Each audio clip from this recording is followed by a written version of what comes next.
If you are applying to residency or you are about to certify your ERS application, it's very important that you watch this video until the end so that you will know what mistakes to avoid in your ERS application that could be red flags for program directors. And if you like this type of content, please be sure to power up the like button, hit subscribe, and that notification bell so that you never ever miss another video like this. So it's important that you double check your ERS application for these mistakes because once you certify your ERS application, it is permanent. Absolutely no changes can be made to your ERS application. The only change that you can make is to your personal information. So a huge mistake that is commonly overlooked by applicants is not previewing your CV or your ERS application before submitting it. So when you are in the ERS app or on the ERS website, you can just go ahead and download your ERS application, then take a quick preview of what it would look like. This will give you an idea of how your application will look to program directors. As of recording this video, adding bullet points to your ERS application cannot happen right now. But if you make simple changes like adding numbers instead or paying close attention to the spaces. So let's say that you have a work experience entry. So under your points for that work experience, you can put number 1, then list that experience, then put a space, then number 2, and so on. And this could help the overall look of your ERS application so it does not appear completely jumbled and like a mess to program directors. So since you have already downloaded your ERS application to review it or preview it, while you're at it, just go ahead and look if you are not using active verbs. It's very important that in your ERS application, you are consistently using active verbs. So if you are using a Mac, you can press Command F, or if you're using like a Windows computer, you can press Ctrl F and look for words like observe, assist, and help. Those 3 words, you should definitely try to avoid using them in your ERS application. They are very passive and don't really show of you doing anything. So it's highly preferable that you use active verbs to make your ERS application stand out. So since your ERS application is permanent and you cannot edit it once you certify it, it's very important that you do a review of any spelling or grammar errors, or maybe you can get someone else to proofread it for you. You would be amazed how many times people think that there are absolutely no errors in their application, and then once someone proofreads it for them, like the name of their medical school or even their own name is misspelled, or an entry in an ERS application is not correct or has very bad grammar errors. Another mistake that is very common among applicants is having misrepresentation in their research entries.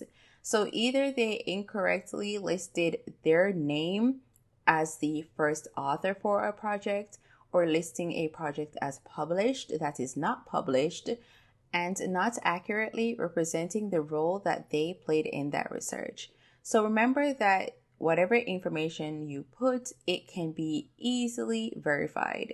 So definitely avoid any misrepresentation in your research entries, because the last thing that you want is the word untrustworthy associated with your name or your ERS application that you've been working so hard on. So this one is pretty obvious, but just so you know, you must avoid plagiarism at all costs. It's never okay to have 20%, 30%, any percent of plagiarism. So you need to avoid this. If you use like a residency service to help with your application and they gave you a sample of what you could put in your ERS application, and then you just copy and paste that word for word, as well as the other hundreds of applicants that are also using the same residency service, it's quite clear that it is plagiarized. It's not original. You did not take the time to create a well-tailored ERS application that would stand out in your favor. The last thing that you want is having this amazing ERS application, but your personal or contact information is completely incorrect. So always, always, always double check your contact or personal information. With an incorrect phone number, a program cannot contact you. With an incorrect email address, a program cannot contact you. So ensure that you double check this information. So if you are an IMG or someone that is currently outside of the United States, you need to ensure that you have a US phone number on your ERS application or under your contact information. Programs do not call international numbers or make long distance calls, so always ensure that you have a US phone number. The last thing that you want is that a program is interested in you for an interview, but they cannot contact you. Remember that tens of thousands of applicants apply, so if your information is not correct or it is a hassle to contact you, they will just move on to the next applicant. So the next mistake you want to avoid is not verifying the status of your documents. So it is very crucial that you have your supporting documents uploaded on time. However, life happens. But you need to ensure that you are tracking the status of your supporting documents. So it should at least say processing, right? So if it's not processed or not uploaded, that means absolutely nothing has been happening. So if your medical school says, hey, yeah, we uploaded the documents last week, 2 weeks ago, last month, whenever. But when you look on your ERS application and the status shows not uploaded or it's not being processed, then absolutely nothing has been happening. So you need to get on top of that. So as it gets closer to the date that programs can start viewing your application, it takes a very long time for supporting documents to be uploaded.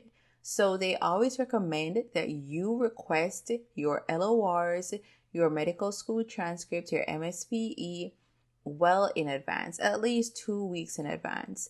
However, if you have like 5 business days, that's okay, because delays are expected.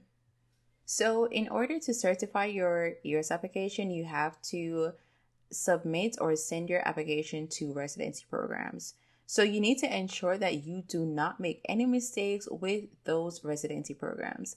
So let's look at the top mistakes students or applicants make. And if you are enjoying this video so far, please be sure to power up the like button, hit subscribe, and that notification bell so that you never ever miss another video like this.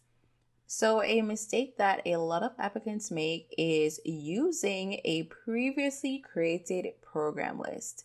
So let's say that there is a list circulating of IMG-friendly internal medicine residency programs, or maybe someone who matched last year sent you the list of residency programs that they applied to. So it's important that you avoid using outdated or unverified information. So yes, using a previously created program list can help you to save time. However, you have to make sure that you verify the information, because it could be that the program has changed their requirements and you do not even qualify for it anymore, and you could be filtered from the application and just end up losing money and not gaining any interviews. So let's say that you didn't use a previously created program list from anyone else or from any other programs, but instead you created your own list of programs. This could be a problem if you started your program search too soon, because typically programs update their websites or their application requirements in the summer before applicants can submit their documents. So let's say that in 2023 you are applying. Programs usually update their websites from July 2023 to August 2023. And then in September 2023, you would submit your ERS application. So if you created your program list in 2021 or 2022, that could be too early and the requirements for that program could have changed. So if you are applying to more than one medical specialty, it's very important that you do not upload the same personal statement. So applying to neurology, internal medicine, pediatrics, you have to have different personal statements for each specialty that you will be applying to. If your personal statement is so general that it can be applicable to multiple specialties, then chances are it's not a very good personal statement that would help your application in any way or show dedication to the specialty that you are applying to, which are red flags for program directors.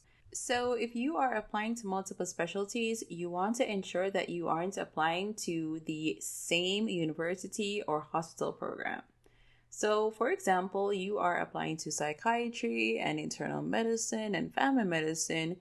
Sending those completely different specialty applications to the same program can be a red flag to program directors, as it may show a lack of commitment to the specialty, which is very, very important to know. So this is a common mistake that occurs for people applying to multiple specialties, and that is assigning incorrect documents to programs. For example, you are applying to neurology and internal medicine, so you created two personal statements that are distinct for each specialty. So if you incorrectly assign your internal medicine personal statement to your neurology residency programs, then that is a red flag and a huge mistake that you absolutely do not want to make. So ensure that you double check the documents that you assigned to each program. Also, ensure that you double check that you meet the program requirements. So for programs, they can have specific requirements for the number of LORs. Most commonly, it is 3 LORs. But I've seen some residency programs or specialties ask for 4 LORs. The next thing that you want to look at is the type of LORs. For example, if you're applying to family medicine, they will say you need to have at least 2 LORs from a primary care physician and 1 from a family physician. While in another program, they could be asking you for 1 neurology LOR and 1 LOR written from the head of your department and so on. So make sure that you are looking at the program requirements for the LORs. Another requirement that programs ask for is the personal statement. So for states like Texas, California, or Alabama, and I'm sure there are others too, they ask that in your personal statement, you mention why you want to go to that state, why you want to go to that program, or to explain your ties to that state in the personal statement. Also, for family medicine programs, they can ask you, hey, why do you want to choose this program? Or if it's a rural program, they will ask you to state why you want to commit your training to rural communities. So to ensure that you land the interviews that you need, make sure that you have the application that is tailored to the program requirements. So if you like this video, please be sure to put the like button, hit subscribe, and that notification bell so that you never ever miss another video like this. And as always, thank you so much for watching. Please be sure to leave any comments or questions in the comment section below.